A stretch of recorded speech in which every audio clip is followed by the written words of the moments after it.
from Tampa Bay's #1 news station. This is Good Day Tampa Bay. Time now, 6:46, and we'll get in with our check-in with Walter. And he's in for Charlie this morning. Getting in touch with your green thumb? Sort of. Sort of this morning. Yeah, we're at the Exotic Plumeria, and in the meeting yesterday, our person who sets all this up, Lori, she's like, yeah, you're plumerias. And I'm like, what are plumerias? She said, the lay flower. Oh, okay. So when you go to Hawaii and you get the lay flower, you know, the necklace it puts on you, that's what they are, the lay flowers. So look at these things. These things are beautiful right here. I so want to pick it off and show it to you, but then I'll get yelled at. So I'm just going to stand back. It'll be a really short live shot. Yeah, exactly. Yeah, it'll be a very short morning for me. But hey, I got nothing to lose because Charlie's back tomorrow, so I probably should pick him, right? You never know. And he won't be able to come back. Yeah, yeah, exactly. I ruined for the entire station. But we're at the Exotic Plumeria this morning. We're going to learn all about this flower and how we don't have to travel all the way to Hawaii to get these beautiful things.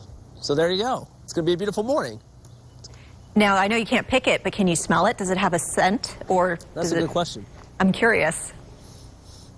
It smells like bug spray. Can we send it over to where Ken Suarez is? Yeah, no kidding. No, that's me. I poured a gallon on because of Ken Suarez. Well, you're smart. It smells good. Alan, what does it smell like?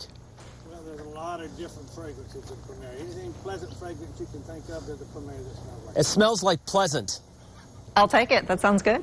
There you go. Pleasant. The Exotic Plumeria, where all things smell pleasant. That's the motto. All right, Walter, thanks so much. Have fun out there. All right, see ya. Russell. But first, Walter Allen. Good morning. Hey, good morning there. We are at the Exotic Plumeria. I thought the only way I could get a taste of the Hawaiian island life is getting one of those fake flower necklaces, but you can actually own the real thing here. The Exotic Plumeria, we're going to talk to Alan Bunch. We'll talk about why he does what he does, how he fell in love with the Plumeria, and the vast array of Plumeria flowers and how they all differ. That's coming up. Should we get to Walter? Yeah, I think so. Plumerias. Exotic Plumeria. The flower of the lay. Hey. From exotic reptiles to exotic plumerias. Yeah. I just do have to make this point. The gator's not bothering anybody until it bothers somebody. Well, you do have a point. And then but you're up in big until trouble. up until now. Yeah, that's true. That's true. Okay. All right, we'll move on. Exotic reptiles, exotic plumerias. These things smell amazing, and they look even better than that. We're going to talk to Alan Bunch. He is the creator of Exotic Plumerias, why he does what he does, and we'll talk about the very first moment when he fell in love with these beautiful flowers and trees. Fox 13's Good Day. Local for you all morning long. Good morning, everybody. Walter Allen in for Charlie Belcher. We are at the Exotic Plumeria. It looks like we're in paradise, and we are. And it almost seemed like for us to get to paradise, we'd have to jump over a pond to get to some islands, Hawaii, to get to these beautiful flowers. But you brought these flowers to us. Alan Bunch joining us this morning, the Exotic Plumeria. You're the brains and the owner-operator of all of this. Thanks for joining us this morning. I thought to get this, you'd have to get the fake plants and the fake flowers, but you don't. No. Well, see, I handle that for you. I have to make trips every year. I have to. Yeah. You know, it's something I'm required to do. So hard, isn't to it? ship the cuttings back here to plant them to make the trees so that people here don't have to travel so far to get them. And when did you start this?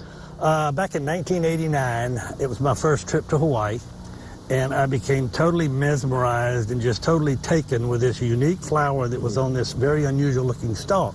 And I took picture after picture of it. I didn't know what it was. And I went back and was talking to some people a few months later, and they said, oh, that's a plumeria or frangipani. And I said, well, they said, I have one. I said, no, you don't. They grow in Hawaii. Well, but I came back, and of course, no nurseries had them, nothing. So it started me on a pilgrimage, so to speak, that's gotten me to where I am today, and we have about 8,000 trees here. Wow, 8,000. And basically all you do is just kind of lop off a limb and then bring it back and grow it here. Right, yeah, but getting it out of Hawaii takes an act of Congress, but we go through, we jump through the hoops, and we ship them back via air cargo, and we set them out, and then they start blooming, and people love them. Awesome. All right, don't go anywhere. Stay with us. We're going to talk about the different kinds of plumerias. We're also going to talk about making leis from the real flowers. So keep right here, Russell, Laura. It's going to be a beautiful, exotic morning. Good. We look forward to it. We'll see you later on.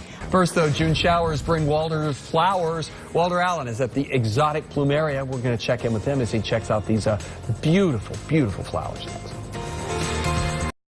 Fox 13's Good Day. Local for you all morning long. Good morning, everybody. Walter Allen in for Charlie Belcher this morning. We're at the Exotic Plumeria. Alan Bunch joining us this morning, along with Vanessa, who is going to show us how to make a lei, which is what plumerias are all about, right? I mean, they're not all about smell. They're all about wearing. They're part of the wine culture, right? Yeah. Well, I mean, the fragrance is really the thing that separates a plumeria from other kinds of leis.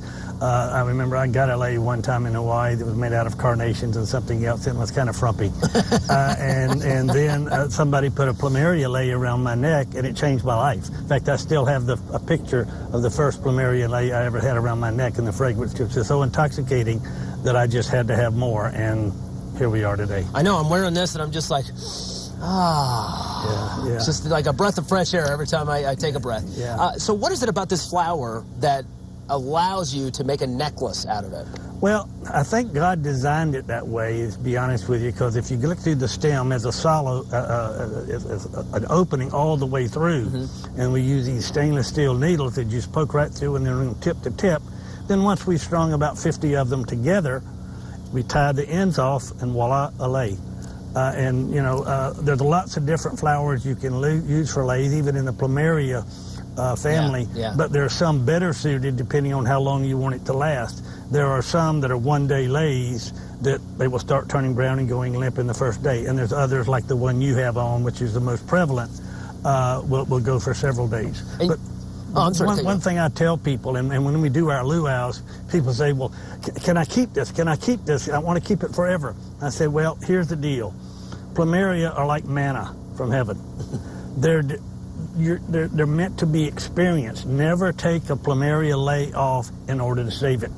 Oh. Because you're missing what it's all about. It's about the fragrance. Yeah. And if it's stuck away in a drawer or a refrigerator, now you can put them in a crisper and keep them until the next day, but wear it, experience it, and then when it's over, you have totally experienced the flower, which is what I think God intended with these flowers. And now really quickly, we have a little bit of time, but you say a lot of your business is for like graduations? Oh yeah, we're selling a lot of leis right now for high school and college graduations, and of course, you know, meeting people at the airport, anniversaries, birthdays.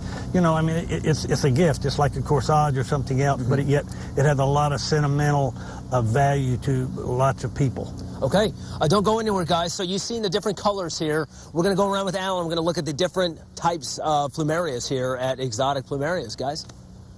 All right, we will see you later. Thank you, Walter.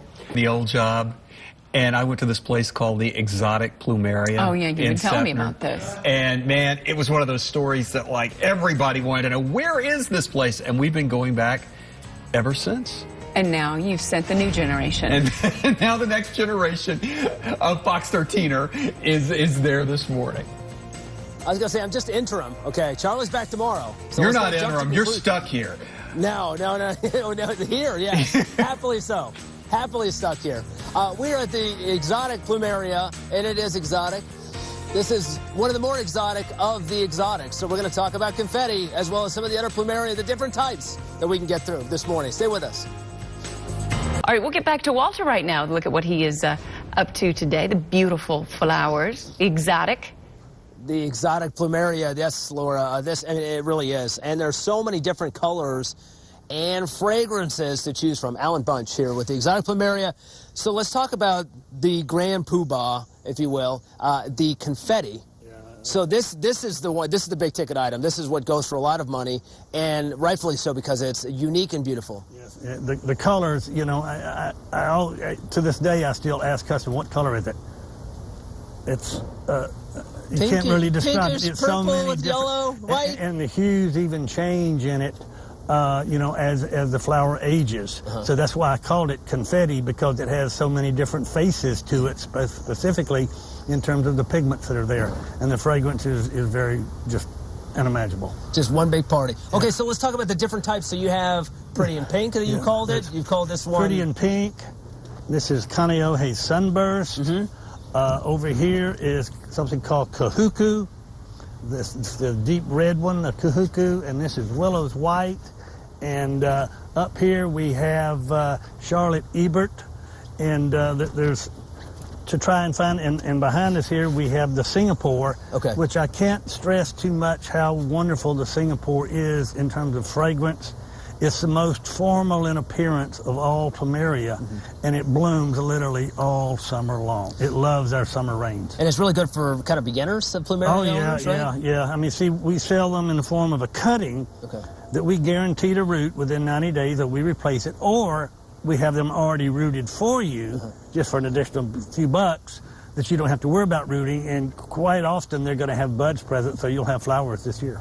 Now, one benefit also to having plumerias, beautiful scent, beautiful flowers, but the kind of different wildlife it attracts. My mom planted trumpet flowers when I was younger, and that attracted hummingbirds. Same here. You got hummingbirds, you got butterflies, you get it all. Yeah, butterflies, they're all over the place. They're always covered, and the butterflies actually can help pollinate the flower, which we're not interested in doing that. Don't let anybody tell you that growing plumeria from seed is good, because it's a waste of time, but that's a whole different story. Okay, and then we'll talk about that maybe at 9:30. Okay. All right, Alan, thank you so much. Let's head back to Russell. Russell, Alan misses you. He does. Tell him hello. He remembers those days. Yeah, tell him hello. I will. Nice, very nice. I can smell it from here. Thanks, Walter. Right now, though, we're checking in with Walter Allen, who is in Seffner doing a little, what were you just doing? What's going on? I was trying to get a butterfly to land on my hand, and he completely ignored me and went on to the pretty stuff. Oh, with Walter Allen, the butterfly whisperer. The butterfly. I thought the pink tie would be loud enough to distract him from the other pink around here, but no, that didn't work. That's right, we're at the Exotic Plumeria this morning. We'll be talking to Alan Bunch about the bunch of trees and flowers that they have here. And if you want to grow them in your yard, he has the advice for you. He'll tell us all about it. Coming up. All right, we need to get out to Walter Allen. Hey, Walter. Hey, good morning there, Laura. Politics is in full bloom, and so are the plumerias. Hey, nice transition, right? Yeah. I went to the school of transitions in college. The plumerias, beautiful plant, a beautiful tree. Can you grow them here in Florida? Obviously, you sell them here. No, they don't grow in Florida. But you can grow them here in Florida. I've only got it. No, the truth is they thrive on neglect. They take very little care. They're the easiest thing that you will have ever grown. Now, obviously, our climates are somewhat similar to Hawaii, and they get cyclones, we get hurricanes. So with what we had just a couple of days ago, the flowers will fall off, but it'll take care of themselves pretty much. Yeah, there's probably 5,000 to 10,000 flowers on the ground right now that still should be on the trees, but they will come back. If you look at some of the shots you may be getting where the new buds are forming, so they'll be back in a day or two.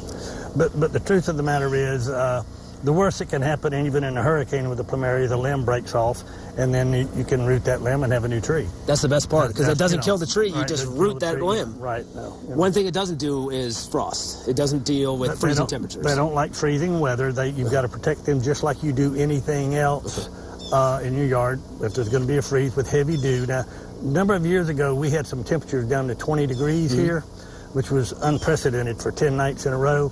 And we had stored some trees under some oak trees just to get them out of the way, and the canopy of the oak trees saved those plants. They weren't harmed at all. Really? At 20 degrees. Yeah, and I was surprised. So I wasted a lot of money heating my greenhouses over the years. I wish I had all that money back. Yep. Now I know that, it's the moisture lighting on it early in the morning with the cold temperature that freezes, and that's what does the damage. You keep that dew off of it, they can take pretty serious cold. Now, during our Facebook video that we did earlier, really great question from a viewer. What kind of soil? Sandy, loamy. What that means is that water will go through it and not stay into it. Right, yes. Just so that it doesn't hold moisture. It might stay damp but not wet. Okay, really quickly before we go, where are you? When are you open? You can buy trees, you can buy leis for graduation. Right. Well, we're at 453 MLK Boulevard in Seffner. That's 2 blocks east of MLK in Parsons. Okay. We're open 9 to 5 Tuesday through Saturday, and we're open to the general public. We sell retail, wholesale to landscapers. We have trees, new starting cuttings at $30 that go up to $3,000 trees for any project. We have plumeria trees at every major resort in Florida. Disney World, SeaWorld, Universal, everybody has our trees. Okay. All the hotels out in the Bahamas, you know, they have our trees. Yeah. All right, perfect. And then the exoticplumeria.com, and then their Facebook page, Exotic Plumeria. And you can also get his book if you're interested in that as well. Yeah. Hey, that's it for us here. Russell, we'll toss it back into you, and I get to keep this and smell it. Very nice. Go to your special place now. See you later. Bye.